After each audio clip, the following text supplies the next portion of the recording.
ক্রিকেটের আমেজ কমে গেছে, ক্রিকেট মরে গেছে, কে বলেছে? আপনি রাজশাহীতে দেখুন, প্রথম ম্যাচটা দুর্দান্ত একটা ম্যাচ ছিল। সো এই মুহূর্তে সাউথ আফ্রিকা ইমার্জিং দল ব্যাটিং করছে 5 উইকেটে 265, এবং বাংলাদেশ বেশ ভালোভাবেই তাদের কিন্তু আটকে রেখেছে। 44 ওভারের খেলা শেষ হয়েছে এই মুহূর্তে, আর মতো 6টা ওভার বাকি আছে, এবং সাউথ আফ্রিকাও বেশ ভালোভাবে মানে শুরুটা করেছে, এবং আমরা দেখেছিলাম যে তাদের ব্যাটার একজন 91 রানে আনফর্চুনেটলি আউট হয়েছেন।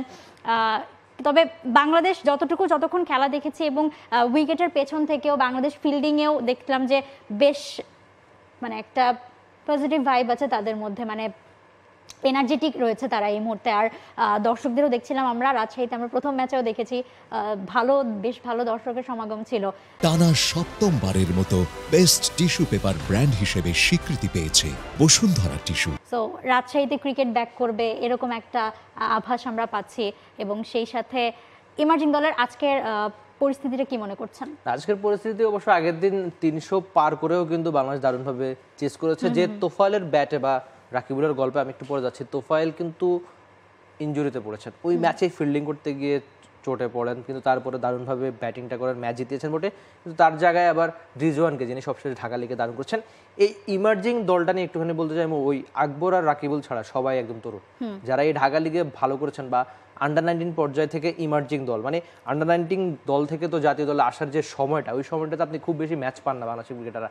ওই যে আপনি নিজেই আমার কাছে অভিযোগ করেন যে আন্ডার-19 আমরা এত ভালো খেলি বা বয়স ভিত্তিকে এত ভালো খেলি, এরাই আবার জাতীয় দলে, এই যে সূর্যবংশীদের কথা আমরা বলি, তাদের কিন্তু হারিয়েছে এই ক্রিকেটাররাই, মানে কিন্তু তারা পরে আর কেন পারে না ট্রানজিশনের টাইমে। হ্যাঁ, মানে এই নির্দিষ্ট সময়ে বাংলাদেশ খুব বেশি ম্যাচ পায় না, তারা যে শিখবে, ভালো কোচ নাই আর ভালো ম্যাচ পায় না, মানে ভুলগুলো যে তারা শিখবে, তো ওই ভুলগুলো তারা শিখে এসে আন্তর্জাতিক ক্রিকেটে, কিন্তু আন্তর্জাতিক ক্রিকেট এমন একটা ব্যাপার যেখানে আপনি ভুল করার সুযোগ পাবেন না। তো সেই সময়টা এখন অন্তত বেশ ভালো ম্যাচ পাচ্ছে সাউথ আফ্রিকা দলের সঙ্গে ঘরের মাটিতে খেলা।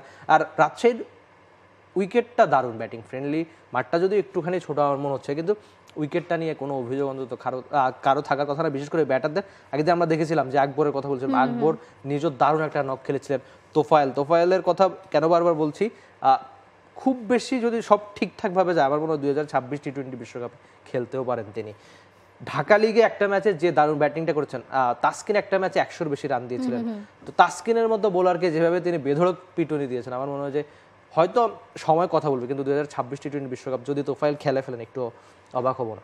আমরা যখন এই যে আন্ডার-19 খেলা হয় বা ইমার্জিং দলগুলো বা এই দলগুলো, আমরা তখন এই কথাগুলোই বলি যে অমুক ভালো করছে, তমুক ভালো করছে, এবং নিশ্চয়ই আমরা আশা রাখি যে ভবিষ্যতে জাতীয় দলে এসে ভালো করবে। বাট আনফরচুনেটলি জাতীয় দলে ওই কনসিস্টেন্সিটা পরে আমরা পাই না।